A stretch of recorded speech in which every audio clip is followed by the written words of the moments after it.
자, 반갑습니다. 신영준입니다. 자, 우리가 지난 시간까지 이제 논리 데이터베이스 설계, 그죠? 거의 한 50% 육박하는, 그죠? 출제 상과목에서, 그죠?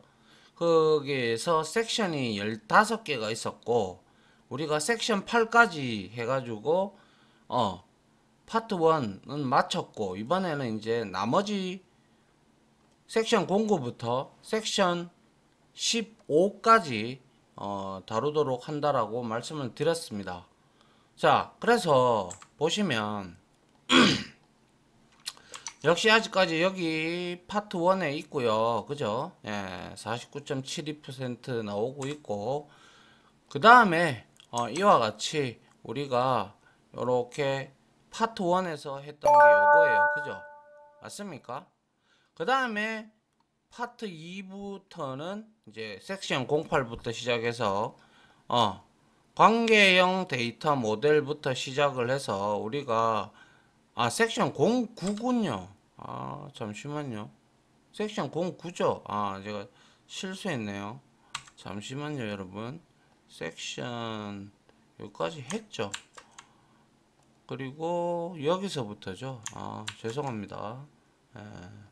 그래서 섹션 09부터 이제 우리가 진행을 할 겁니다.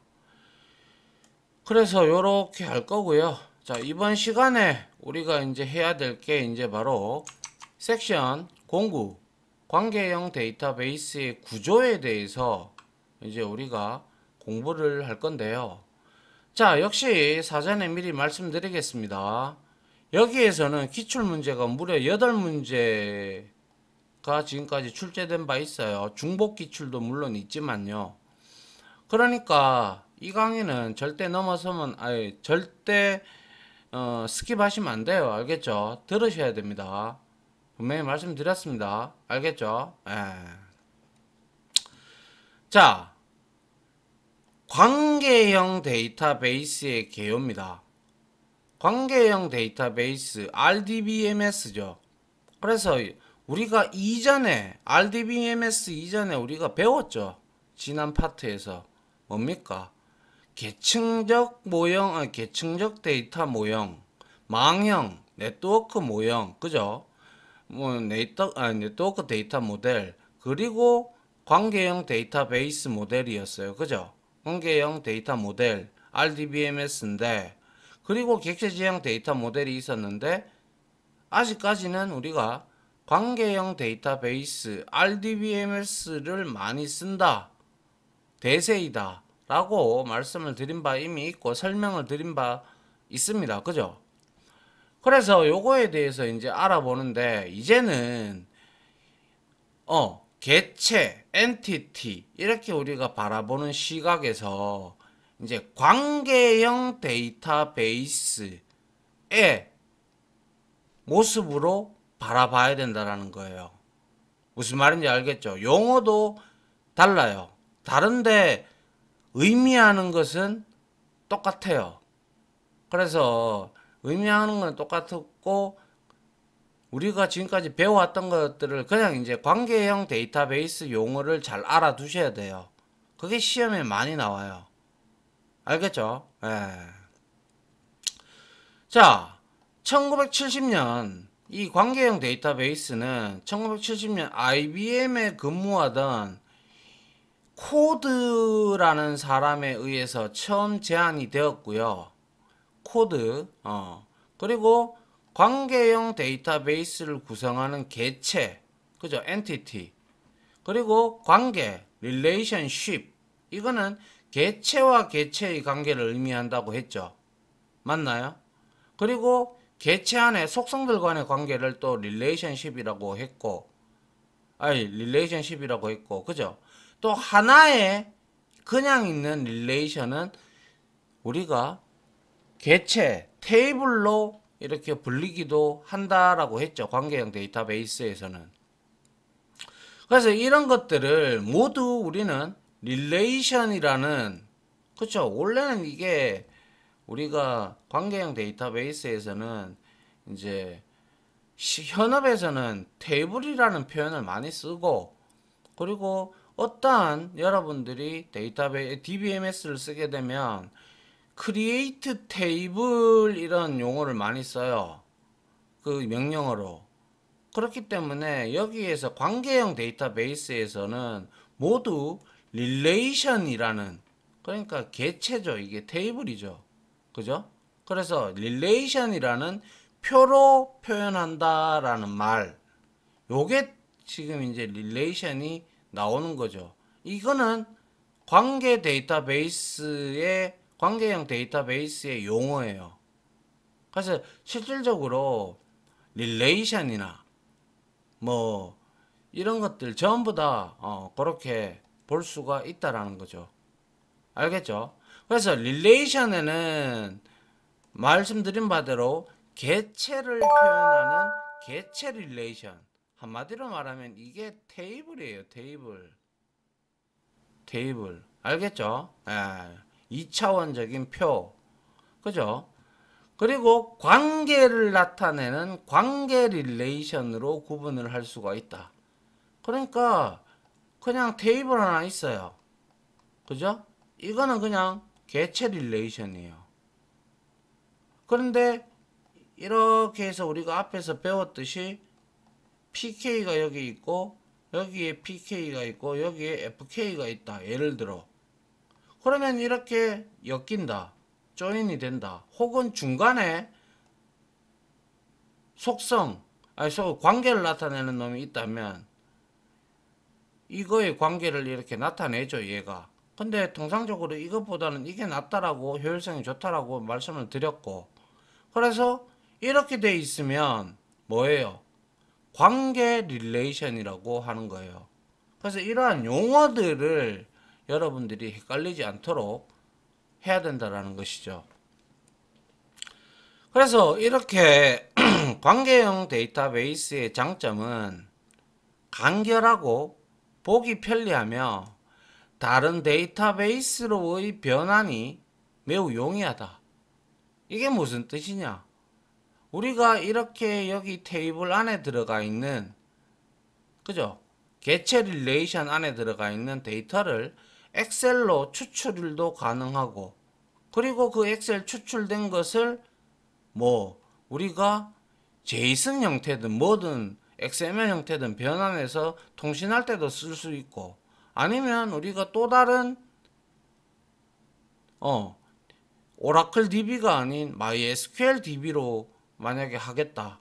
그러면 거기에 테이블을 똑같이 이렇게 만들고 여기에 여러분들이 엑셀 파일로 추출받은 것을 MySQL에 있는 테이블에다가 그냥 쑥 밀어 넣으면 돼요.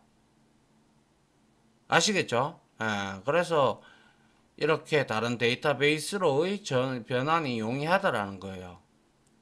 단점은 성능이 다소 떨어진다고 하는데, 이거는 뭐 어디까지나 다른 것, 그러니까 관계형 말고 뭐 이제 우리가 빠른 게 있었잖아요. 뭐가 있었어요? 망형이 빨랐죠. 그런 것들에 비하면 다소 느리다라는 것 뿐이고요. 이거는 이제 또 이제 요즘에 워낙 성능이 많이 향상이 됐고 그렇기 때문에 크게 뭐 쿼리를 SQL문을 잘 만들면 성능이 다소 떨어진다. 뭐 이거는 저는 솔직히 동의는 못 하겠어요.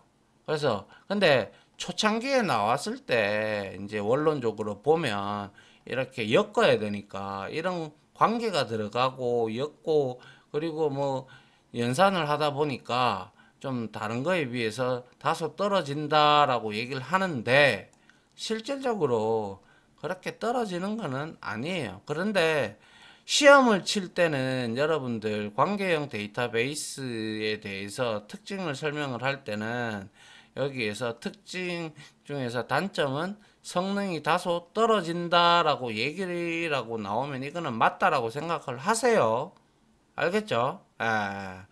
뭐 그러다가 잘못하다가 제가 그냥 지금은 아니다 뭐 이렇게 제가 얘기했던 거를 그거를 기억해 가지고 틀리지 마시고요. 아시겠죠? 예. 자, 그래서 이런 릴레이션이라는 것을 우리가 이제 개체인데 한마디로 말하면 개체와 관계를 릴레이션 형태로 이제 우리가 용어를 쓴다 이거예요. 관계형 데이터베이스의 개념에서는 특징이. 알겠죠? 예. 그래서 다음 한번 보죠.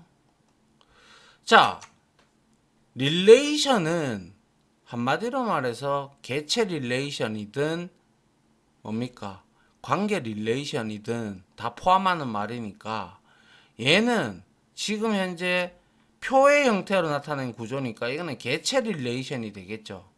그래서 데이터들을 2차원의 표의 형태로 표현한 것으로 구조를 나타내는 릴레이션 스키마와 실제 값들인 릴레이션 인스턴스로 구성된다. 자, 우리가 릴레이션 인스턴스 이게 지금 릴레이션 인스턴스잖아요. 맞죠? 이거 우리 앞에서 배울 때 개체 인스턴스라고 했어요.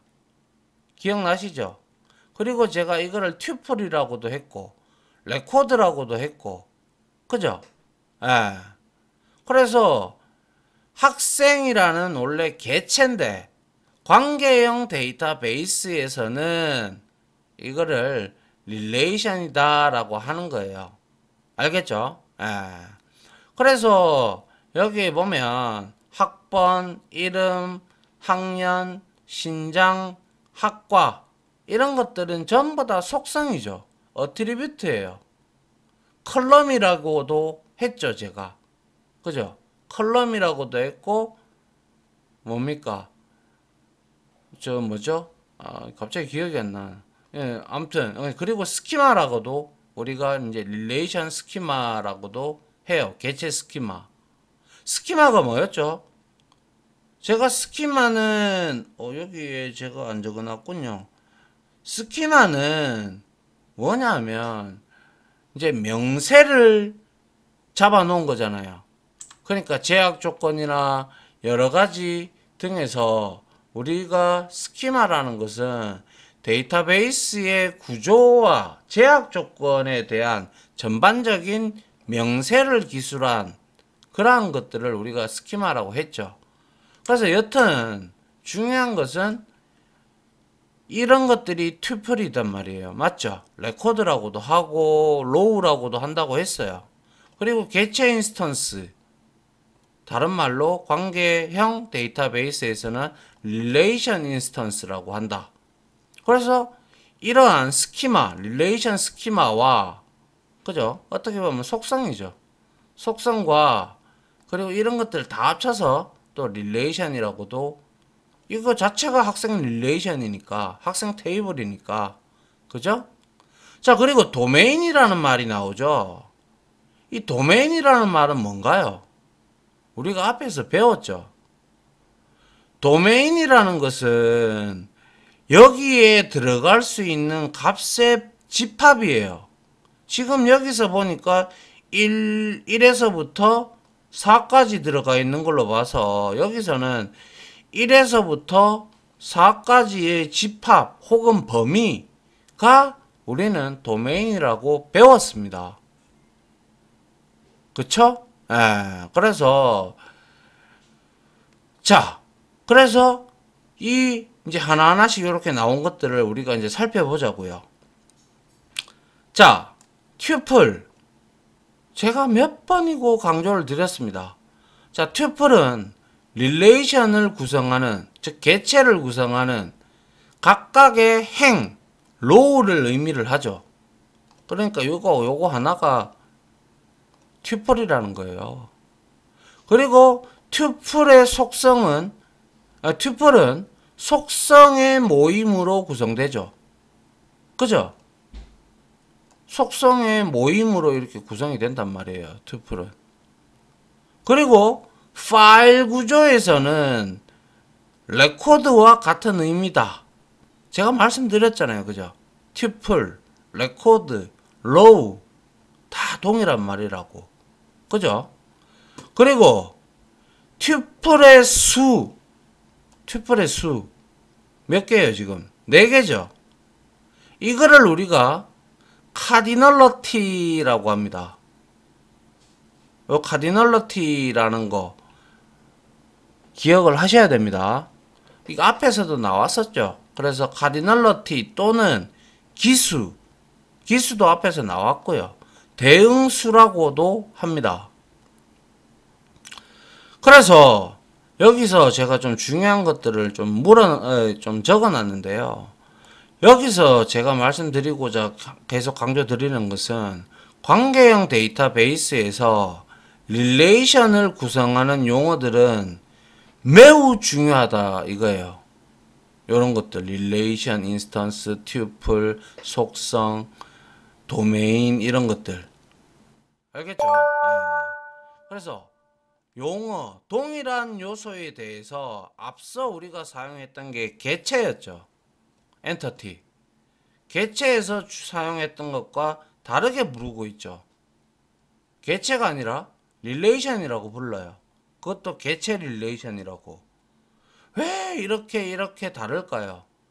이거를 발표한 사람과 또 다른 걸 또 이렇게 고안해서 만든 사람과 생각이 틀려서 이렇게 똑같은데 이름만 다르게 한 거예요. 그죠? 괜히 사람만 복잡하게 만들어 놨으니까. 그러니까 여러분들은 그냥 어쩌겠어요. 뭐 테이블, 개체 릴레이션 뭐 이런 것들 그리고 릴레이션 인스턴스가 곧 개체 인스턴스고 이 릴레이션은 다른 말로 또 테이블이라고도 하고 이거는 또 한 행은 로우라고도 하고 튜플이라고도 하고 레코드라고도 하고 이렇게 여러분들이 생각을 할 수밖에 없어요. 그죠? 예. 그리고 이제 릴레이션 인스턴스는 데이터 개체를 구성하고 있는 속성들의 데이터 타입이 정의되어 구체적인 데이터 타입을 갖고 있는 것을 말한다. 예를 들면 학생의 릴레이션 인스턴스 이런 것들을 의미하잖아요. 요거 고강민, 이양기 뭐 이런 것처럼 그죠? 예. 그리고 튜플이라는 것은 뭐였어요? 방금 튜플이라는 것은 자 릴레이션에서 여기서 튜플이라는 것은 한마디로 말해서 학생에 관련된 거잖아요. 그죠? 예. 그리고 여기 릴레이션에서의 개체에서의 카디널러티는 튜플의 개수입니다. 알겠어요? 그래서 카디널러티는 4예요. 그래서 카디널러티, 니꼬르, 튜플의 개수, 기수, 대응수 전부 다 동일한 말이에요. 4예요. 4. 그래서 이거는 어디까지나 원론적으로 원서에 이렇게 나오는데요. 이렇게 적어 놓다 보니까 실제 저도 뭐 학교에서 공부를 할 때는 이렇게 이론적으로 원론적으로 공부를 하죠. 근데 현업에 가면 전부 RDBMS를 쓰고 있기 때문에 테이블이다, 레코드다, 튜플이다 이런 말을 섞어서 한단 말이에요. 그리고 기수, 대응수 이런 말은 잘 안 써요. 그러다 보니까 처음 이거를 맞닥뜨리면 어려울 수밖에 없는 거예요. 안 그렇습니까? 예. 그러다 보니까 이거를 다 외워야 되는 거예요. 근데 직접 자기가 데이터베이스를 좀 만졌다 라고 하는 사람들도 기수, 대응수라는 말을 예전에 한번 들어봤는데 이 정도 수준밖에 안 되는 거예요. 카디널러티라는 말은 많이 써요. 그렇기 때문에 이 장이 워낙 중요한 섹션이고 하다 보니까 이런 내용들을 우리는 시험을 통과하기 위해서는 맞춰야 되니까 이렇게 제가 정리를 해놓은 겁니다. 아시겠죠? 무슨 내용인지. 예. 근데 좀 솔직히 어렵습니다. 제가 봐도. 예. 그래서 그 다음에 이제 한번 보죠. 이제 튜플에 대해서는 이제 알았으니까 그 다음에 속성, 이거는 이제 우리가 개체에서 배웠던 것과 동일하죠. 속성, 어트리뷰트, 다른 말로 컬럼이라고도 하고요. 그리고 속성의 개수를 우리는 디그리라고 하고 또 차수라고 한다라고 이것도 앞에서 배웠어요. 이거는. 그래서 속성은 데이터베이스를 구성하는 가장 논리적인 단위입니다. 안 맞습니까? 이렇게 봤을 때 여기에 여러 가지 속성들이 있으면 개체를 데이터베이스를 구성하는 가장 논리적인 단위죠. 그죠? 그리고 이거를 파일 구조상의 데이터 항목이죠. 그죠? 데이터 타입이란 말이에요. 데이터 필드. 그래서 데이터 항목 또는 데이터 필드에 해당이 되죠. 그죠? 예. 그리고 이러한 속성들은 여기에 뭐 이름, 학생이면 학번, 이름 뭐 이런 것들이 있으니까 그런 것들은 속성은 개체의 특성을 기술을 하는 거죠. 하나하나씩. 그죠? 예. 그리고 이러한 속성의 개수가 바로 디그리라고 우리가 이거는 앞에서 배웠습니다. 디그리 또는 차수라고 한다라고 했습니다. 맞나요? 예. 그래서 아까 전에 앞에서 봤던 이 릴레이션 개체에서 속성이 몇 개 있어요? 한 개, 두 개, 세 개, 네 개, 다섯 개 있어요. 그러면 이거는 뭐예요? 속성의 디그리는 릴레이션, 학생 릴레이션 개체에서의 디그리는 5죠. 그리고 디그리의 속성의 수는 또 차수를 의미를 한다고 했잖아요. 동일하게. 그죠? 그리고 이제 도메인은 이것도 배웠죠, 우리가. 제가 이거 문제 풀면서 이거 나왔을 때 여러분들한테 설명했잖아요. 기억나시는 분들이 있을 거예요. 도메인은 하나의 속성, 애트리뷰트가 취할 수 있는 같은 타입의 원자값은 더 이상 분해가 안 되는 값들을 원자라고 하죠. 그래서 원자값들의 집합이다라는 거예요. 그래서 도메인은 실제 애트리뷰트 값이 나타날 때 그 값의 합법 여부를 시스템에 검사하는 데에도 이용이 됩니다. 아시겠죠? 왜 그러냐? 예를 들면 성별은 우리가 남자와 여자가 있잖아요. 그러면 그 성별 애트리뷰트 속성에는 도메인은 남자와 여자의 값을 입력을 해야 되지 다른 값을 입력을 하면 입력될 수가 없잖아요. 그런 걸 우리가 시스템이 검사하는데도 도움이 된다라는 거예요. 아울러 앞에서 봤던 학생 릴레이션에서 학생 개체에서 학년은 1에서 4의 집합이죠.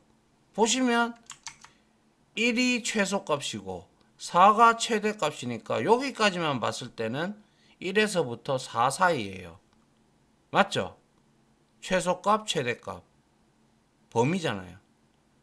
그렇다면 여기에 만약에 학년은 1학년에서부터 이게 만약에 대학교 학번이겠네요. 그러면 대학교니까 대학교는 5학년은 없잖아요. 그러면 여기에 5 들어가면 안 되잖아요. 그죠? 그러면 여기에서 이 속성에서 이걸 검증을 해야 되잖아요. 검사를. 안 그래요? 그죠? 학년이 잘못 입력되었습니다. 뭐 이렇게 우리가 나타내야 된단 말이에요. 아시겠죠? 도메인. 같은 타입, 도메인은 하나의 애트리뷰트가 취할 수 있는 같은 타입의 원작 값들의 집합이다. 더 이상 쪼갤 수 없는 값. 알겠죠? 예. 자, 그 다음 한번 보죠. 자, 이번에는 릴레이션 특징인데요. 여기에 나오는 릴레이션 특징들은 여러분들이 정리를 하셔서 이해가 안 되면 다 암기를 해야 할 정도입니다.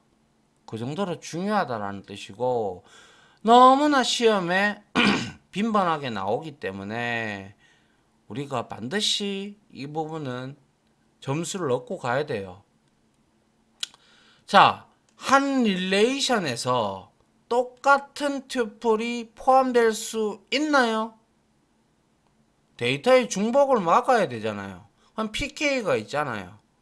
PK가 있든지 아니면 보조 식별자 유니크 키가 있든지 간에 있으면 PK는 식별자는 한 개 이상 존재해야 되기 때문에 똑같은 튜플이 포함될 수가 없어요. 당연하게. 맞죠? 그래서 릴레이션에 포함된 튜플들은 모두 달라요. 그죠? 앞에서 우리가 학생 릴레이션 구성하는 요소에서 보시면 여기서 누구예요? 김예소라는 학생은 여기에 있나요?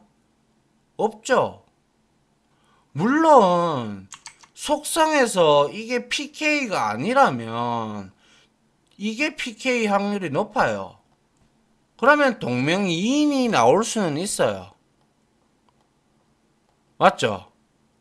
그런데 학번이 다르기 때문에 중복된 거는 없어요. 그죠? 모두 상이한 거예요. 그래서 학생 릴레이션 내에서는 유일하다. 단지 동명이인이 있어도 키와 신장도 다르고 혈액형도 다르고 뭐 아니면 학번이 제일 먼저 다르잖아요. 학번이.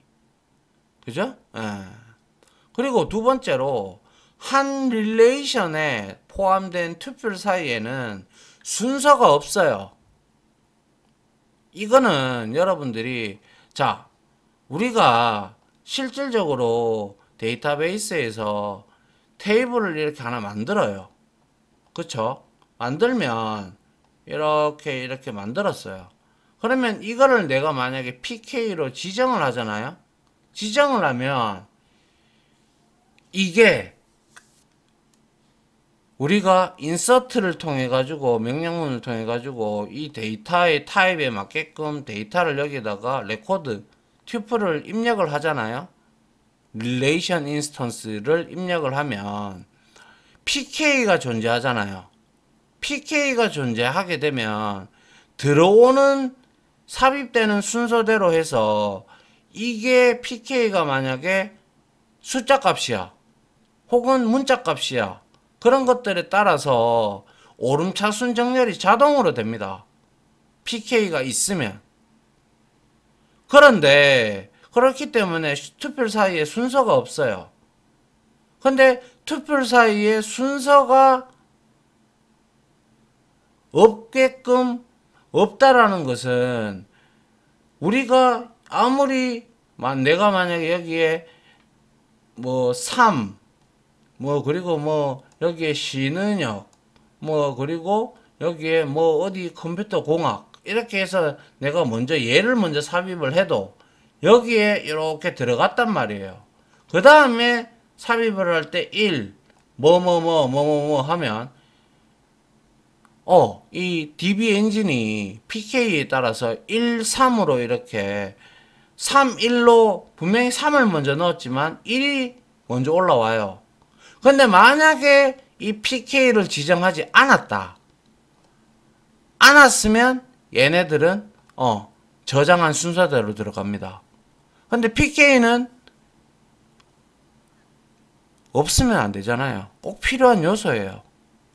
그래야 데이터 중복도 막고 무결성 제약 조건 이런 것들도 다 충족시키기 때문에 무슨 말인지 아시겠죠? 그래서 학생 릴레이션에서 김예솔 레코드와 고광민의 레코드의 위치가 바뀌어도 상관없어요. 그냥 데이터로만 존재해도 상관없어요. 쿼리 쳐도 그대로 나와요. 그리고 순서를 우리가 쿼리를 쳐가지고 누가 먼저 나오게끔 오름차순 형태로 할 거냐, 내림차순 형태로 할 거냐, 그런 것들이 다 SQL문에 있어요. 아시겠죠? 그 다음에 튜플들의 삽입, 삭제 등의 작업으로 인해 릴레이션은 시간에 따라 당연히 변하겠죠.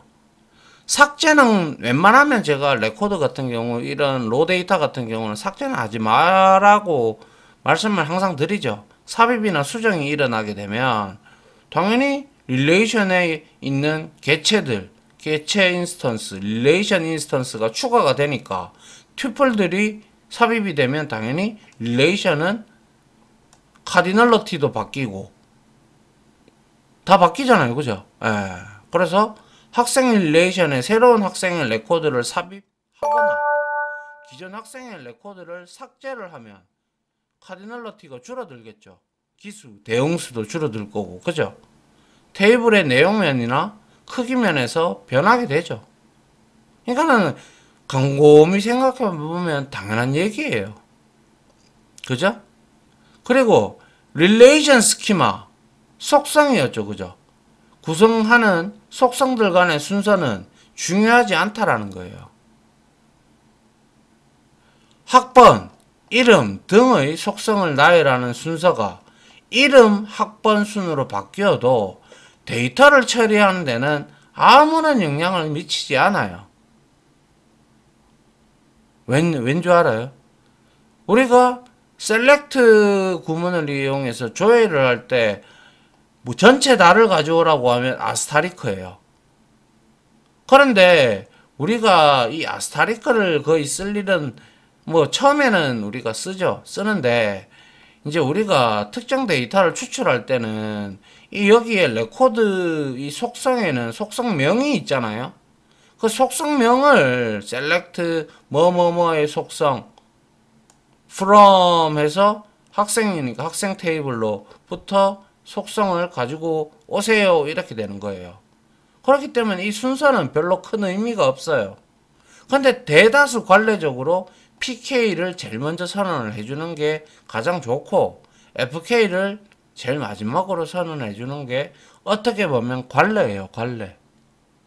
알겠죠? 관례이기 때문에 그러니까 근데 스키마를 구성하는데 속성들 간의 순서는 중요하지 않다. 알겠죠? 그리고 속성의 유일한 식별을 위해서 속성의 명칭은 유일해야 하지만 그죠? 속성을 구성하는 값은 동일한 값이 있을 수 있다. 단 PK는 안 됩니다. 그죠? 일반 속성에 대해서 얘기를 하는 거예요.